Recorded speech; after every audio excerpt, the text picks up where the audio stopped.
कुणाल कामराच्या व्हिडिओला टी सिरीजची कॉपीराईट नोटीस. कुणाल कामरानं टी सिरीजच्या गाण्याची वाद्यगीतं वापरल्याने नोटीस. टी सिरीजच्या नोटिशीला कुणालचं ट्विट करत उत्तर. फडणवीसांविरोधात कट रचला तेव्हा संविधान कुठे होतं? राणेंना जेलमध्ये टाकलं तेव्हा तुमचं संविधान कुठे होतं? सुपारी घेऊन बदनामी करण्याचं काम सुरू. उपमुख्यमंत्री शिंदेंचा हल्लाबोल.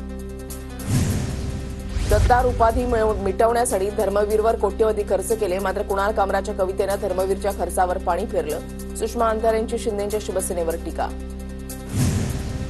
कामरावरून विधानसभेतील धुडगूस लोकशाहीला शोभणारा नाही. कामरासारखे हॉटेल चालवणं म्हणजे डान्स बारची जुळी भावंड. स्टँडअप कॉमेडियनवरून संभाजी भिडेंची कुणाल कामरावर टीका. अभिव्यक्ती स्वातंत्र्याचा वापर इतरांवर वैयक्तिक हल्ले करण्यासाठी केला जाऊ शकत नाही. कुणाल कामराच्या शिंदेंवरील गाण्यानंतर योगी आदित्यनाथ यांची टीका. सामनातून कुणाल कामराचं गाणं पुन्हा छापलं. कामरा प्रकरणामध्ये शिंदे बदनाम झालेत. शिंदे म्हणजे चेष्टेचा विषय. उपमुख्यमंत्री एकनाथ शिंदेंचा पुन्हा सामनातून डिवचण्याचा प्रयत्न.